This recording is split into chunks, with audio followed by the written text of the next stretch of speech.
Sino ang hari ng Assyria na sinakop ang matitibay na bayan ni Juda noong ika-14 na taon ni Hezekias?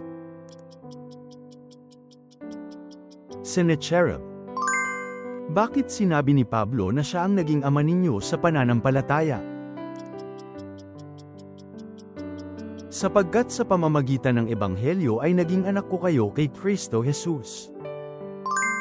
Pagkatapos ng muling pagkabuhay ni Jesus, ano ang ginawa ng mga punong saserdote sa mga nagbabantay sa libingan?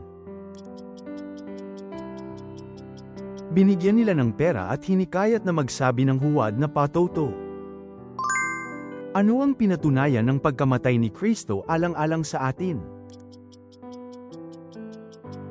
Ang pag-ibig ng Diyos. Ano-ano ang nasa loob ng kumot sa pangitain ni Pedro bandang ika-6 na oras? Iba't ibang uri ng mga hayop na may 4 na paa, gumagapang at mga ibon.